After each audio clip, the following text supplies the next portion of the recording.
Jésus-Christ est à la porte. Jésus-Christ est à la porte. Mon Dieu est à la porte. Jésus-Christ revient bientôt. Jésus-Christ est à la porte. Sorcier, repens-toi. Adultère, change de vie. Hypocrite, repens-toi. Ma bête, change de vie. Mon Dieu est à la porte. Repens-toi avant qu'il ne vienne. Repens-toi, il est encore temps. Tu as encore le temps de te ressaisir. Jésus-Christ est à la porte. Laissez-moi vous révéler quelque chose. Hey, la Bible nous dit que Dieu a créé le monde en 6 jours. Et le 7e jour, il s'est reposé. Et lorsque nous comptons les années depuis Adam et Ève, en passant par des hommes comme Noé, Abraham, David, jusqu'à l'époque de Jésus-Christ de Nazareth, nous comptons 4000 ans. Et de l'époque de Jésus jusqu'à aujourd'hui, nous comptons 2000 ans. Cela fait un total de 6000 ans. Nous sommes alors dans le 7e millénaire. Et Dieu nous dit encore dans sa parole que 1000 ans à ses yeux sont égales à un jour. Nous pouvons conclure que ce millénaire correspond au 7e jour, le jour du repos, le jour du Seigneur. Alléluia. Dieu aura mis alors 6000 ans pour parler à l'humanité. 6000 ans pour que les hommes renoncent au péché. 6000 ans pour réconcilier l'humanité avec lui. 6000 ans de patience, 6000 ans d'attente. Croyez-moi, ce millénaire ne passera pas sans que Jésus ne revienne.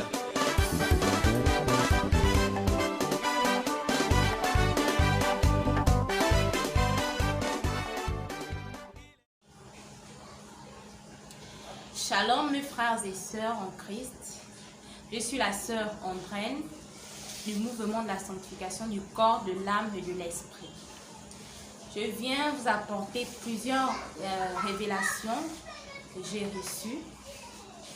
Tout d'abord, nous allons recommander ces moments entre les mains du Seigneur. Éternel notre Dieu, notre roi, nous te disons merci Seigneur Jésus. Merci parce que c'est toi qui permets toutes choses. Merci parce que tu as encore disposé tout, éternel mon Dieu, afin que je puisse rendre, éternel mon Dieu, mon roi, témoignage de toi. Père, ô Dieu de gloire, je te supplie, Papa, dans le nom de Jésus, de disposer les cœurs afin que, éternel mon Dieu, mon roi, ils reçoivent, Seigneur, éternel mon Dieu, cette révélation dans le nom de Jésus-Christ de Nazareth. Amen. Tout d'abord, je vais commencer par la révélation concernant les sacs. Dans cette révélation, je m'étais retrouvée avec des sœurs dans un quartier. Et à côté, il y avait dans une poubelle, dans un bac à ordures, il y avait des sacs. Vraiment des sacs huppés, si je peux le dire. Et c'est comme ça que nous sommes allés fouiller ces sacs-là. Et moi, lorsque je les fouillais, j'avais pour objectif de prendre juste des sacs qui n'avaient pas de marque. Des sacs très simples, des sacs qui me permettaient juste de transporter mes petites affaires, les téléphones et autres. Et lorsque j'ai fouillé les sacs, je m'étais rendu compte que ma soeur à côté, vraiment, elle sélectionnait des sacs avec des marques. Les marques Louis Vuitton, les marques Gucci. Et c'est comme ça que je lui ai demandé que pourquoi tu prends des sacs avec les marques alors que tu sais très bien que nous ne devons pas utiliser ce genre de sacs-là. Nous ne devons pas avoir les sacs avec de marques. Donc ça quand même m'a fait comprendre que oui, je connais, je sais, mais les sacs sont tellement jolis que je vais d'abord prendre, après utiliser, je vais me débarrasser. Et je lui ai dit que c'est ça le problème avec nous les chrétiens. Pardon. C'est ça le problème avec nous les chrétiens, c'est que nous connaissons la vérité, mais nous voulons toujours nous entêter parce que on veut suivre la beauté, on veut suivre les choses de ce monde. C'est à ce moment que la révélation a pris fin.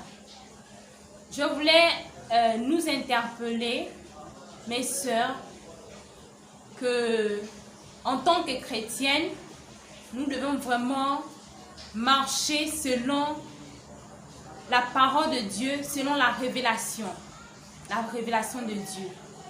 Et qu'on doit toujours aller auprès de notre Père, demander avant de faire quoi que ce soit, acheter quelque chose, demander, Seigneur, est-ce que ce que je vais faire, est-ce que ce que je vais acheter te plaît? Est-ce que c'est bien pour moi? Est-ce que moi, en tant que chrétienne, je dois mettre ça, je dois porter ça?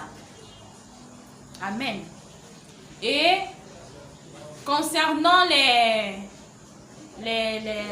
chaussures, lorsque j'ai débuté mon dépouillement, je m'étais déjà débarrassé des talons parce que j'avais aussi reçu une révélation sur les talons. Mais j'avais gardé pardon, une babouche. J'avais gardé une babouche parce que je m'étais dit que bon, c'est pas une talon, elle n'est pas haute. Donc je l'ai gardée. Je l'ai gardée autant pour moi. Mais ma prière c'était toujours, Seigneur, s'il y a encore quelque chose avec moi, s'il y a encore quelque chose dans ma maison, sur moi, qui ne te glorifie pas, Père, révèle-moi cette chose. Et c'est à la suite de cette prière-là que j'ai eu cette révélation. Je me suis retrouvée avec une babouche de marque H&M. Vraiment une babouche très simple. Mais c'était que je ne pouvais pas marcher avec cette paire de babouches-là. Les pieds pesaient tellement. Lorsque je vais faire un pas, je n'arrivais pas. Vraiment, je le faisais à peine, avec beaucoup de difficultés. Je vais faire le second pas, vraiment, je n'arrivais pas. Et c'est là où cette révélation avait pris fin. Et lorsque je me suis réveillée, j'ai tout de suite compris que le Seigneur m'interpellait par rapport à cette babouche. Vu que même quand j'essayais de marcher, mon regard était fixé sur la marque de la babouche. C'était la marque H&M. Donc, mes sœurs, lorsqu'on se dépouille, on doit se dépouiller avec tout. On doit demander la révélation au Seigneur sur les choses que nous avons. Parce que on a acheté des choses sans le savoir. On a fait des choses sans le savoir. Mais maintenant que nous menons une vie de sanctification, nous devons être très rigoureuses. Nous devons marcher avec le Seigneur. Ça ne veut pas dire qu'on doit se couper du monde, mais on doit marcher selon la révélation de notre Seigneur Jésus. Et concernant la révélation sur les tissus, j'ai commencé lorsque je voulais faire une tenue. Mon époux avait acheté des tissus. Et ça faisait vraiment longtemps qu'on avait ces tissus-là. Et c'est comme ça que je voulais aller faire des tenues, me faire confectionner des tenues chez le couturier. Et j'ai sélectionné certains pagnes. Je pense 4 pagnes. Mais il s'avère que lorsque je suis allée dormir, dans cette révélation, un ange m'interpelle. Il me dit, viens. Et lorsque je suis arrivée, le pagne, c'est un pagne rose. Le pagne était sur le canapé. Il me dit, regarde le pagne. Lorsque je me suis mise à regarder le pagne, ce pagne-là était, il y avait le chiffre 6 partout sur le pagne. Mais je souligne que le pagne, lorsqu'on regarde le pagne, c'est des petits carrés qui est sur le pagne. Des carrés vraiment, c'est des carrés partout sur le pagne. Mais je regarde, l'ange me montre dans le songe que c'est un pain de 666 avec des signes 6666. Et j'étais vraiment étonnée. Je dis Seigneur, mais lorsque je regarde le pain n'a pas ce signe là, c'est juste des carrés. Mais comment ça se fait-il que c'est 666 qui est là? C'est pour ça qu'il m'a dit non, ce n'est pas un pain, ce n'est pas un bon pain, ne l'utilise pas. Et c'est là que je me suis réveillée. Quand je me suis réveillée, j'ai commencé à lutter parce que j'ai pris le pain, je regarde c'est le carré qui est sur le pain.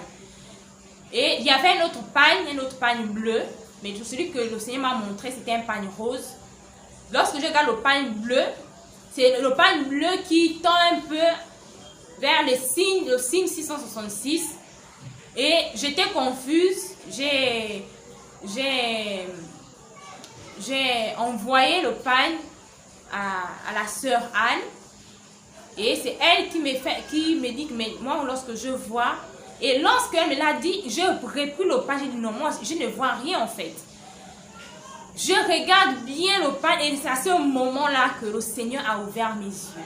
Quand je regarde le pain, effectivement, j'ai vu les signes 666 sur le pain. Vraiment, mes sœurs, vraiment, lorsqu'on achète des choses, prions. Prions parce que ce monde-là, le monde-là est rempli de choses, des choses pour nous affaiblir spirituellement, pour nous maintenir dans le monde, pour nous ramener dans le monde. C'est pas qu'on en fait trop, mais ce sont les réalités. Si on n'a pas Christ, si on n'est même pas une vie de sanctification, si on n'a pas une relation personnelle avec Dieu, pour qu'il puisse nous révéler ce genre de choses-là. Figurez-vous, je pouvais aller confectionner ça. Si je n'étais pas dépouillée, si je ne menais pas déjà une vie de sanctification, je devais aller confectionner une tenue avec ce pain-là. Et rester dans ça. Mais puis là, j'ai dit que c'est une belle tenue, alors que ce n'est pas une tenue qui glorifie, ce n'est pas un pain qui glorifie le nom du Seigneur. Amen. Et je vais lire Ésaïe 3 au verset, Ésaïe chapitre 3, verset 24, qui dit: au lieu de parfum, il y aura de l'infection. Au lieu de ceinture, une corde. Au lieu de cheveux bouclés, une tête chauve. Au lieu d'un large manteau, un sac étroit. Une marque flétrissante au lieu de beauté. Amen. Vraiment, nous devons nous attacher au Seigneur. Nous devons marcher selon la parole, selon la révélation du Saint-Esprit. Et je voulais aussi encore rajouter concernant le salon. Lorsque j'étais dans le monde, je ne m'étais pas encore dépouillée. J'avais une passion, vraiment une passion. C'était de faire faire l'onglerie. En fait, les ongles avec du gel permanent. C'était pas des ongles qu'on collait avec de la colle ou bien non. C'était des ongles permanents en fait c'est un liquide, c'est un gel. Lorsque tu l'appliques, tu mets dans une machine, en fait cette machine là catalyse en fait ce gel là. Après toi tu formes. Donc en fait c'est quelque chose, c'est des ongles qui te permettaient en fait, qui faisaient peut-être 3 semaines, 4 semaines, voire 1 mois avec toi, qui ne quittaient pas facilement. Et c'était vraiment joli à voir. Et lorsque j'ai commencé à me dépouiller, j'ai balancé certaines choses. Mais moi, j'avais déjà mon matériel d'onglerie. Parce que je voulais ouvrir un salon d'onglerie. Et c'est alors que, lorsque je me suis dépouillée sur les autres choses, j'ai gardé ce matériel-là. Parce que c'était un matériel qui coûte très très très cher. Et je disais, Seigneur, ça coûte cher. Et je n'ai même pas encore ouvert mon salon. Je n'ai même pas encore récupéré ce que j'ai j'ai investi dans ce matériel-là. Et c'était compliqué pour moi de me débarrasser. Et lorsque il est arrivé que Dieu m'a interpellé dans une révélation. Dans cette révélation-là, il m'a montré une dame que je vais taire le nom. Elle est vraiment connue sur les réseaux sociaux. Et cette dame-là avait des faux cheveux sur elle. Cette dame-là avait des faux ongles, vraiment les mêmes ongles que moi je faisais. Des ongles de couleur, vraiment une longueur, je peux dire longueur XXL. Elle était vraiment maquillée, mal habillée parce qu'elle était sexy, des vêtements qui collaient le corps, des talons. Et c'est comme ça que Dieu était avec moi, à côté de moi. Je ne vais pas vous dire que j'ai vu le visage, mais je savais au fond de moi que c'était lui qui était à côté de moi. Et il a interpellé cette dame. Il lui a dit, est-ce que tu sais ce que tu as sur toi? Cette dame a dit, oui, je sais ce que j'ai sur moi. Et je peux même te dire que j'ai une légion de démons sur moi. Dieu lui a dit, ah bon, donc tu sais que tu utilises là ne me glorifie pas, mais tu mets ça quand même. Et c'est comme ça qu'il lui a dit, ok, comme c'est comme ça, tu ne comprends pas, je vais te combattre. Je vais te combattre. Vraiment, elle montrait ces choses, elle montrait sa beauté, ses beaux ongles et tout. Et c'était vraiment, mon attention a été vers ses ongles, les longs ongles qu'elle avait. Et c'est là où la révélation a pris fin. Et quand je me suis réveillée, j'ai vraiment pris peur. Je dis, vaut mieux avoir un problème avec un homme que d'avoir un problème avec Dieu. Je me suis débarrassée de ce matériel d'onglerie. C'est pour interpeller mes soeurs, mes mamans qui ont des salons de coiffure. Ces salons-là ne glorifient pas le nom de Dieu. Les salons d'onglerie, ça ne glorifie pas le nom de Dieu. Car parce que tout ce que l'on fait dans ces salons-là, c'est faux. Faux ongles, faux cheveux. Le maquillage, le make-up, quand on regarde, on prend la photo d'avant, on prend la photo d'après. Ce n'est pas toi. Fermez ces salons. Tournons-nous vers Dieu. Faisons la volonté de Dieu. Videz le salon. Videz les salons car les temps sont finis. Revenons à Christ, marchons et restons naturels. Restons naturels. Dieu nous a créés, nous sommes naturels. Nous n'avons pas besoin de toutes ces choses-là pour être belles. Nous sommes des belles femmes, nous sommes des très belles créatures. Des très belles créatures. Sa parole déclare qu'il nous a fait à son image. Nous n'avons pas besoin de ces choses. Merci, paix et grâce.